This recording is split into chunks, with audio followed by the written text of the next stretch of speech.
Welcome to Innovation Dialogue. I'm Diana Ding, and today I'm so happy to co-host this show with my friend Rebecca. Oh, thank you, Diana. I'm very happy to be here as well. Thank you so much. Today we're going to be talking about e-commerce trends in China and how it's playing against the U.S. And one of the companies we're going to be talking about is Alibaba. Of course, this is going to be the big IPO of the year and the big anticipated event on Wall Street. And it's going to be a door opener for China e-commerce. So we have Rosemary Coates today to talk about the trends of e-commerce in China. Yes, thank you for coming, Rosemary. Thank you for having me. I appreciate it. Yes, and here we are talking about e-commerce. Actually, all of us have been shopping online. We have this experience. But for e-commerce, and what's the market? Yeah, so the market is pretty amazing. The disposable income for the average Chinese has doubled over the last few years. There is about 50% of the population is online today, and that's growing very, very fast. Upwards of about 700 million people are online. E-commerce and shopping online has become very popular, and there's just been explosive growth. But there's some unique things to the marketplace too that need to be addressed. Yes, and well, actually, Rosemary put together a chart, and let's say some of the biggest players in the e-commerce in China. Yes, we can take a look at that and see actually the Alibaba right now is the biggest in the world, right? Yeah, it's a monster. It's a monster, yes. Yeah. So Alibaba, by far, is the biggest player in the market for sure. But Alibaba actually has three different kinds of businesses that are segmented in their approach to e-commerce. So there's the business-to-business side, which is the traditional business that Alibaba has been in. So companies that are industrial buyers or companies that are sourcing goods in China would use Alibaba to find sources. So that's for the industrial side. That's the real nuts and bolts kind of It's the nuts and bolts. And the very basic platform, it's the way Alibaba got started, is they attracted all these manufacturing companies to put their products online, and then the worldwide buyers selected those products and made contact with the companies. It was the first pass. And in fact, today I still recommend that to my clients, that they go there first. But then they also have developed two other segments to the business. Their Tmall business, which is business to consumer, so it's sort of like a department store, if you will. So if you have a certain brand, a Nike, for example, or other brands, Saks, those kind of companies, can put their store on Tmall, and then e-commerce can be transacted that way. And there's some back-end things I can talk about a little bit later too. But then the third segment is Taobao, which is the business or consumer to consumer, more like eBay, where consumers can go on and buy and sell with each other and transact with each other. So there's three very distinct businesses there that operate differently and address different parts of the market. Yeah, actually, Rebecca, you know Jack Ma, the founder of Alibaba, right? Yes. Yes, I think Alibaba is so successful today. It's all because of, I would say partly because of him. Partly because of him. He's the true visionary, the mastermind behind e-commerce and in China. And I just remember the story about how he came to the U.S. When the internet was just getting started, and he typed in the words China on the internet, and he typed in the words beer, and there was nothing that appeared. So he went back to China with a mission. He was going to put China on the internet. So he definitely has succeeded in doing that. And I think he has been ahead of the market many, many times. And one of the things that I give him real credit for is being able to not only start with the basic Alibaba platform, but expand out to many other platforms. And he has Alipay, for instance, for payment, and then he's got supply chain management and all kinds of other businesses that are really built around e-commerce. So I think that there's not a company in the U.S. that really has all of those components covered. Yeah, exactly. When you first met him, actually you wrote him in your book, Silicon Dragon. Yeah. When you first met him, when was that?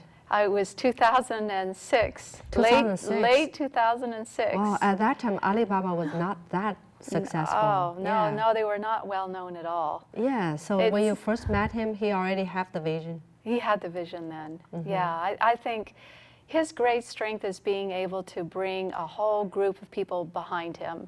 He's the cheerleader. He's the visionary. He spearheads the thing, and he gets people motivated to, as motivated, as inspired as he is. I think that's his great strength, and he's able to convey the message really well. He's a natural-born actor. So I've been to several of the AliFest events in Hangzhou, their annual events for their sales, for their sellers and buyers. And he gets on stage. He's just such a natural. Yeah, he's such a hero. He He is. made it, yeah. We'll see how the Alibaba IPO does when it goes public in New York, but if it does well, it's going to open the door for a lot of other companies. Yeah, what do you think? Yeah, what do you think? Yeah, I was just going to say, I mean, one of the other things that Jack has done so well is to address the Chinese market specifically and create online sites that are going to be attractive to the Chinese. And that is where eBay failed. You know, they competed against eBay, but eBay tried to overlay their U.S.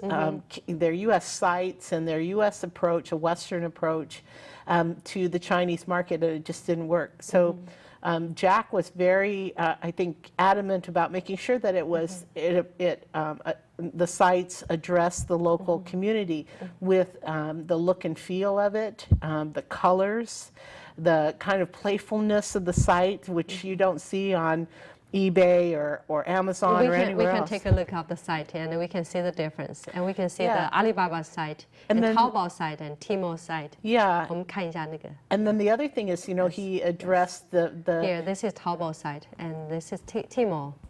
The need of the red color is really, let's say this Alibaba for the global, and this Amazon site. Actually, you know, Amazon site looks more clear and light. Yeah. But you know, in China, they made, this is another one actually I want to mention about this PC Home. It's from Taiwan. It also went IPO'd in Taiwan.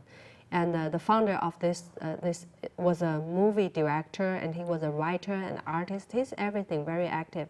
Okay. And PC Home, you know, this is designed for typical for Chinese. Right. Chinese people like to see lots of information Yes. on the front page. Well, and it has to Lots be. of It colors. also has to give the feel that it's safe to buy things online. Yeah. I know Jack developed some like online chats, and so people felt that they were part of a community, which is not at all the way you would approach it in the Western world. It's not what eBay does. It's not what Amazon does. So these kind of things for specifically addressing the way the Chinese population thinks and wants to buy things are really important in their success, and also the demise of eBay when they Yeah, you notice attempted the to compete. behavior difference between China and the U.S., right? They're very different. You know, Sure. well, if you get online, buy something, what's the purpose? Convenience. Yeah, and for me, it's saving time. And what's the purpose for you? Oh, I buy lots of things online. Definitely timing. Also, I like to buy things late at night. So, Yes. you know, kind of an always open thing. Convenience for sure, variety, all those kind of things. Yeah. Yeah, and you know, I think that part of it is kind of the same in China too. And people are looking for convenience and variety and selection, and but you know, it's also a development of consumerism that's happened in China over the last 20 years that really wasn't there before. So it's this idea that there's more disposable income as the nation industrializes and the middle class is growing so significantly. They want to spend things. They want to I spend money. believe that Chinese people spend more time when they purchase things from internet, because when I go back and look at what my sister did, and she would check everything and look at all the pictures, clicking everyone to take a look. Yeah, I think that's probably the difference you know, between, you know, the different buyers. That's why you know, eBay and Amazon went to China. Yeah. They've been successful here, but they were not able to make it in China. Yeah, they weren't able to make the cultural shift or the management shift. And Jack Ma is a very competitive business person. So one of the reasons that they got ahead so fast is they lowered their prices. Yes. So Yeah, to free in some cases. no Yeah. fees for the buyers. Right. So automatically they gained a huge market share. But then on the other hand, they were able to act more quickly to the marketplace because they were local. Right. eBay was managing the business from California.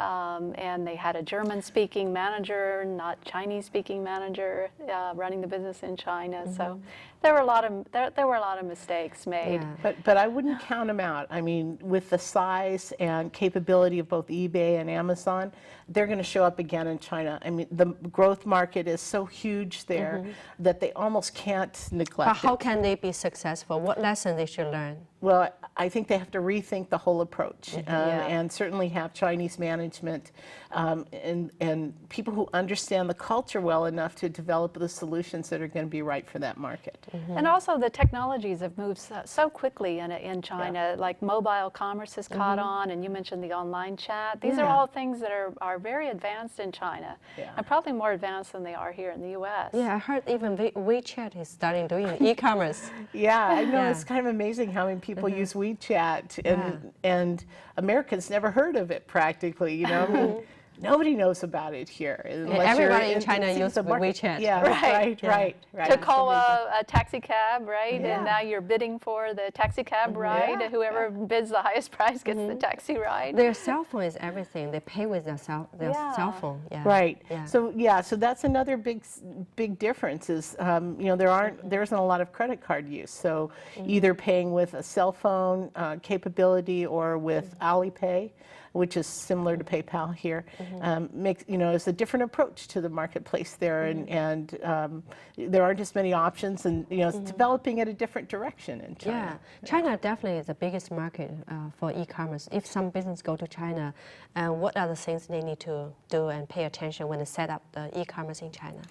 Yeah, so it's not just about the size of the market and having a web page. And there's a whole host of things in the background with respect to supply chain that have to go on in order to be successful in an e-commerce site. So there's interfaces with banking functions for currency exchange. There's the look and feel and localization of the site. So when you open the site, it will recognize your IP address and know what country you're in, so that it can therefore present the site with the proper language.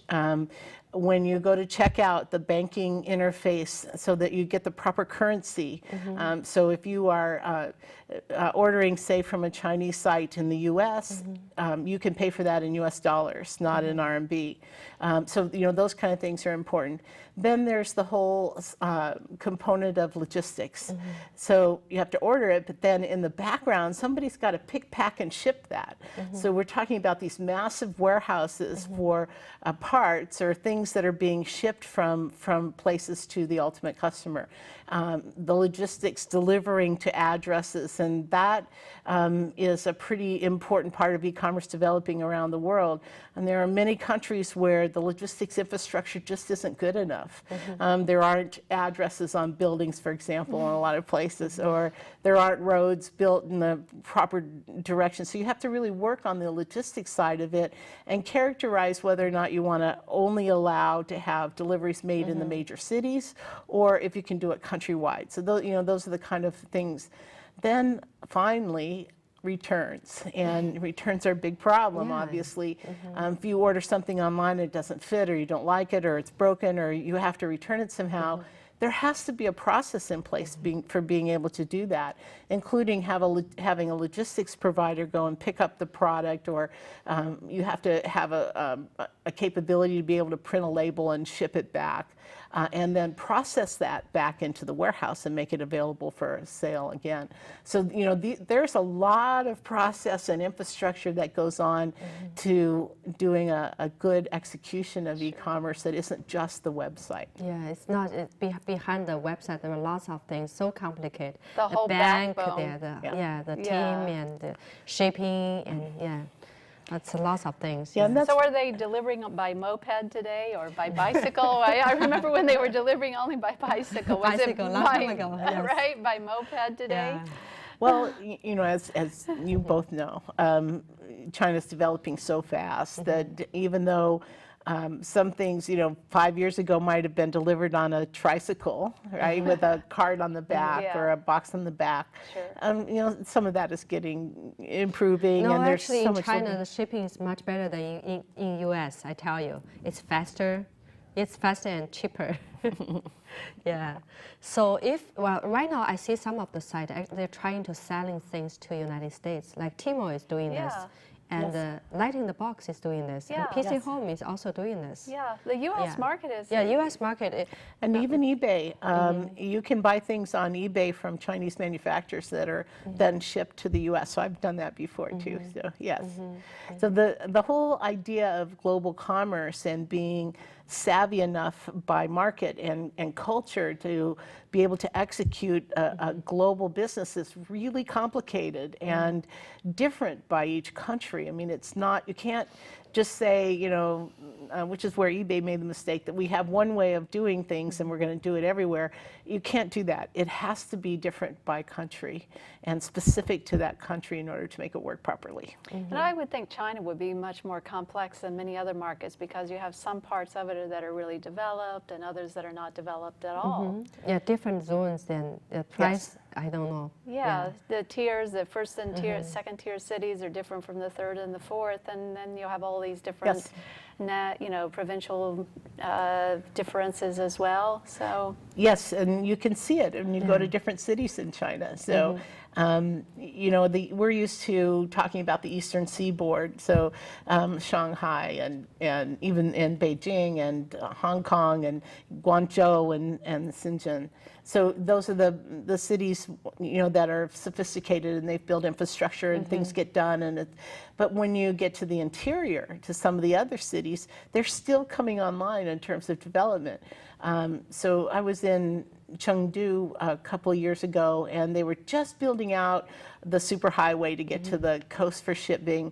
They were building out logistic infrastructure, and they had a lot of warehouses that were empty. They were building ahead of the market need in order to drive commerce in that direction, which they did. And now it looks completely different, right? So as China is just so amazing, full of energy and development, and the things that are going on there that are changing all the time and improving all the time. So even though it may be difficult to make deliveries into rural areas or tier 2 or tier 3 cities today, a couple years from now it may not be so difficult. Right now it seems like the company like Alibaba, they are really becoming so big giant. Yeah, global, becoming global. the market. So anyone wants to go to China is going to be difficult. Because you have a very strong competitor. Sure. But do they have to work with Alibaba, or can they do something else? I don't know. I don't know how I would characterize that, but you know, I wouldn't count anybody out, and because the big global players are going to extend that reach everywhere. Alibaba, I think, is likely to show up in the U.S. and be competing with Amazon and with eBay, as well as eBay and Amazon are likely to be in China eventually too. So I think there's competition rising. Yeah, so I think when Jack Ma picked the name for Alibaba, he picked a global name, easy to pronounce. It means open sesame. It goes with the whole branding of You know the story about this Alibaba story, Sesame story? Yeah. Yeah, so everybody knows the story. Yeah, it's a good one. Yeah, that's really a good one. But that's a real visionary to think of, you know, the name that will travel, right? Yeah. Global, So when he first started, he already thought about today, probably. Yeah. Yeah, but what do you see the future when it actually went IPO'd? What's next? Oh, well, I think, you know, and probably Rebecca's a better person to answer that question, but, you know, with a lot of infusion in cash through the IPO, they'll have a lot of development opportunity. Yeah, I think it will be a big door opener for China on Wall Street. Because many of the China stocks went through some hard times, and if Alibaba does well, then it could be the turning point. Yeah. Well, like what you said, so many people actually right now still doing the e-commerce, even though Alibaba is so big, but there are still lots of opportunities for other companies to doing the e-commerce. And like, you know, Alibaba or Tmall is so big, maybe someone just focus on On a you know, vertical. Yeah, vertical. Yeah. Yeah, so Tmall is a way of B2C commerce. So a merchant, for example, will put up their own storefront on Tmall and sell that way through the Alibaba network, probably the logistics infrastructure that's already there. But as you said, companies can also do that standalone. So you may go to a particular site, a Nike, for example, and be able to order directly from the company. So that, that's a competing one-off site. And a company, a merchant may want to do that because they have more control over what happens, and then can do the back end pick, pack, and ship on their own, maybe do it more cost effectively and so forth. So there's some of that. But the big conglomerations of companies, right? So many companies on one site, like we see on Amazon, for example, that infrastructure is very attractive as well, because everything is sort of set up and automated and ready to go. So one of the issues that China e-commerce has faced is the counterfeit products, and I think even Alibaba went through a spell where they were under some criticism for that. So how does Alibaba and how do companies address the counterfeit issue? Counterfeiting is a huge problem, and I think counterfeiters, so this is Silicon Valley, I deal with a lot of clients here in the Valley that have problems with counterfeits all the time, in component parts and electronics and anything that they import. You just are never sure whether it's real or it's counterfeit. Yes.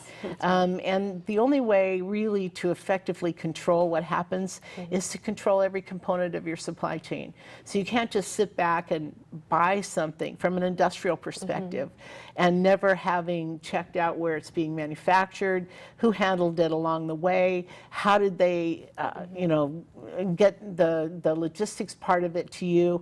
I mean, it really has to be carefully controlled and monitored. If that's for the consumer, then it's again taking lots of time. Then why we shopping online? We want to save time, right? That's right, and money. Save our money and save our energy, save our time. So I think like Tmall is a little bit different than Alibaba, right? And all the the sellers, the business have to pay some fee upfront. So it's kind of It's like having your own store online. Exactly. Exactly. Only it's within the infrastructure of Alibaba, right? It's the same as Amazon. You have your own store online, but it's within the infrastructure. And eBay too has stores online in the same way. So you have control over that.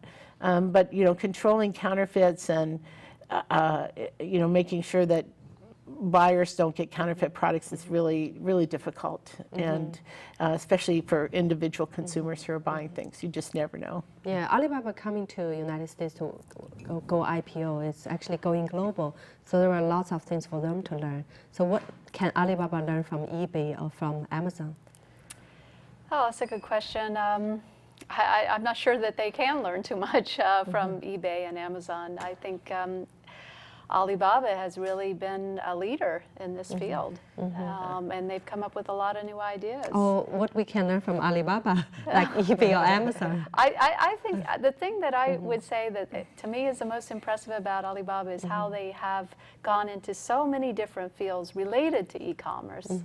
The payment, the logistics, the supply chain, the banking, the Salesforce management, all of these different aspects of it. I think there's no other company that really has conquered all of that territory that Alibaba has. So very, very strong, very big company. The biggest company probably went IPO in, these years. Yes, I think it's expected to be the largest IPO ever, right? Yes, tech IPO. Yeah. Bigger than Facebook. Wow. Should we buy the stock? If you can get it. I think the allocations are already being made. But maybe it could be. It probably is a good bet. Okay, though today we're talking about e-commerce, actually e-commerce in China and the United States. Mainly we're talking about Alibaba. That's an interesting story, so we hope we can continue some other time. Sure. Thank you. Thank you, Diana. Thank you.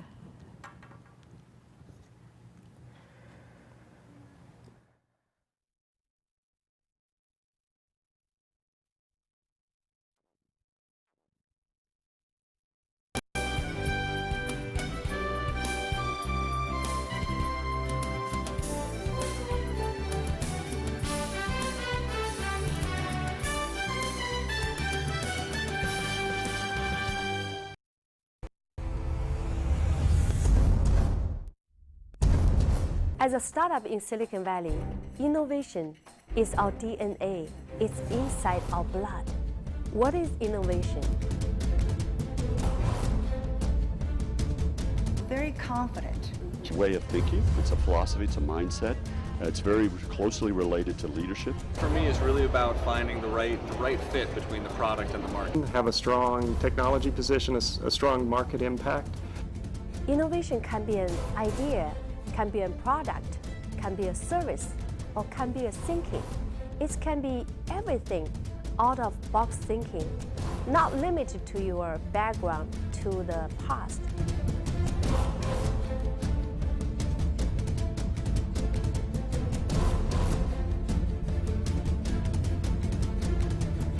Welcome to Innovation Dialogue. I'm Diana Dane, and today we are going to talk about Cloud Festival. Today we have Carrie Davis, and she's here to share her story, which is so inspiring.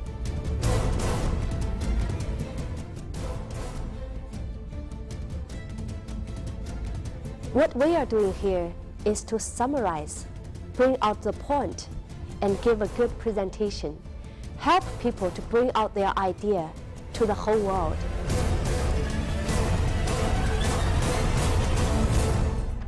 It's very important to be able to spot human talent and to be a good leader.